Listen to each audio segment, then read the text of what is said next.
Hey everyone, this is your stimulus check update, second stimulus check update and stimulus package update for Tuesday, September 8th.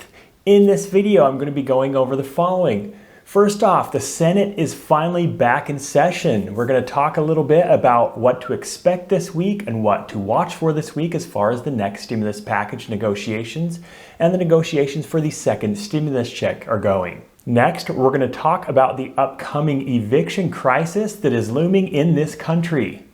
Then after that, I'm going to talk about the options you may have based on the state you live in for eviction protection and also utilities protections that some states have as well. After that, and to finish up this video, I'm going to talk to those of you that still haven't received your first stimulus check. I'm going to go over what you should be doing if you still haven't received your first stimulus check. If you haven't been to my channel before, my name is Justin and I do stimulus check updates and give financial advice. So be sure to subscribe to my channel if you haven't already and hit the notification bell so that you'll be notified each and every time I upload a new video. And I would appreciate it if you find this content helpful. Please be sure to like this video so that YouTube will share it with others. Well, the long August recess for the Senate is finally over and they're coming back into session today. But what does that mean for the second stimulus check and the stimulus package negotiations? The packages and proposals that were proposed back in August, the HEALS Act, the HEROES Act, and basically from the Trump administration and from President Trump, every one of those includes a $1,200 stimulus check for individuals. And those individuals would include those of you on SSI, SSDI, Social Security, and VA benefits. And in addition to that, one package included a $1,200 stimulus check for those that were claimed as dependents, and the other one included a $500 stimulus check for those claimed as dependents. That's what we're all waiting for. That's what we're all wondering about. But they have to get that overall stimulus package done in order for a second stimulus check to be included. As we know, at the beginning of August, as soon as the House and then later the Senate went on recess, the stimulus negotiations basically stopped. And we basically haven't had many negotiations between the main negotiators, Nancy Pelosi, Chuck Schumer, Mark Meadows, and Steven Mnuchin since then. At this point, Nancy Pelosi is asking for $2.2 trillion as a baseline, the bottom of what she would accept for a stimulus package. The White House, Mark Meadows and President Trump and the rest of the Trump administration has said that they would accept a stimulus package of about $1.3 trillion and really not much more. The Senate, back in August, said that they would accept a stimulus package of about $1 trillion and nothing more. So they're still over $1 trillion apart, or at least about $1 trillion apart at this point. Nancy Pelosi does not want to move down from that $2.2 trillion, and the Senate does not want to move up from the $1 trillion. However, the Senate has also been discussing recently, as we've talked about a little bit on this channel, the skinny bill, or the bill that's about a $500 billion bill that does not include a stimulus check. It'll be interesting to see this week if the Senate actually comes up with that proposal and actually votes on that proposal. The rumblings are that they probably will vote on that proposal this week. We'll see if that actually happens or not.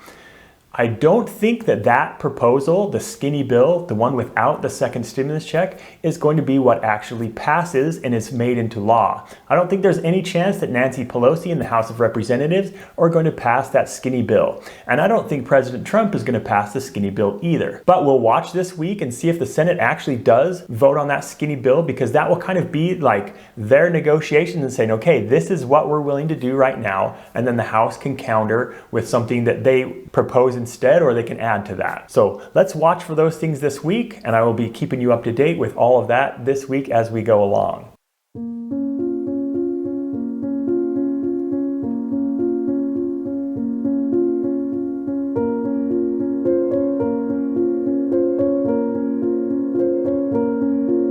I now want to talk about evictions. I know many of you on SSI, SSDI, Social Security, and VA benefits are worried about being evicted from your place. Unfortunately, there are between 30 to 40 million people that could be facing evictions before the end of the year, according to a study that came out back in August. Before the coronavirus pandemic even began, there was an affordable housing crisis that was going on in this country, and as people have lost their jobs, food has gotten more expensive, and other factors have contributed to people being worried about being able to just cover the rent that they're paying or their mortgages. Apartment List estimates that 36% of renters missed July payments, and according to Avail, only 55% of landlords using their platform received full rent payments in July.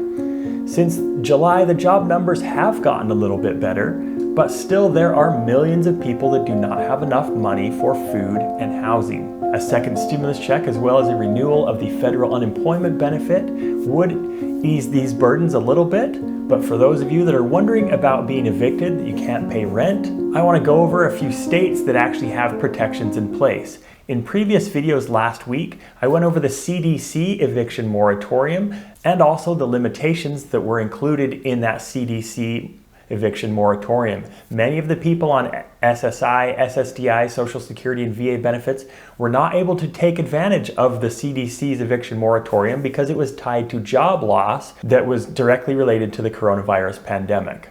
So here are some of the states that still include an eviction moratorium. Arizona, California, Connecticut, Delaware. While they don't have an eviction moratorium, you actually cannot be physically removed from your home if you live in Delaware. District of Columbia, Florida, Hawaii, Illinois, theirs ends in September. Kansas, Maryland, however there are restrictions.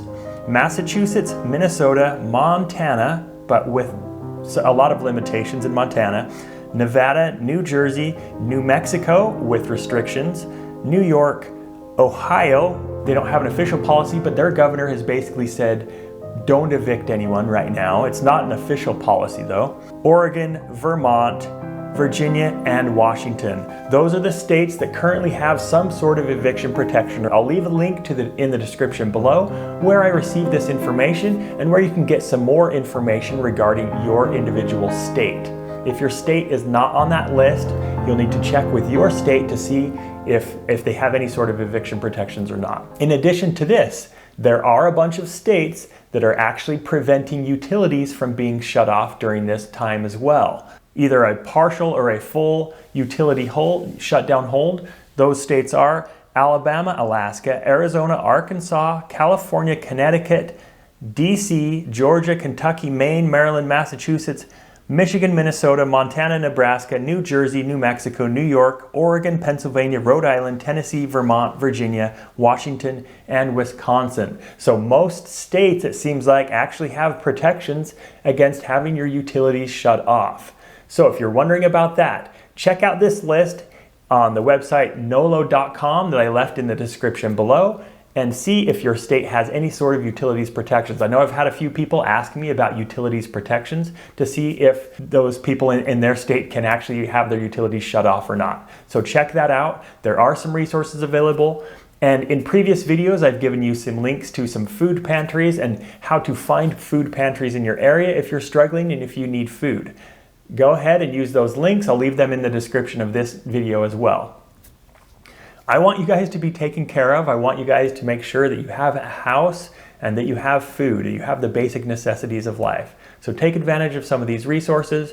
Make sure that you're getting the help that you need. There are resources available to you. So now I want to spend a little bit of time talking to those of you that still haven't received your first stimulus check. I continue to get comments in my comment section from people that haven't received the first stimulus check. First off, continue to check the Get My Payment tool. I know that's something that's been said for months, but check the Get My Payment tool. If you're getting payment status not available, that can mean a few things.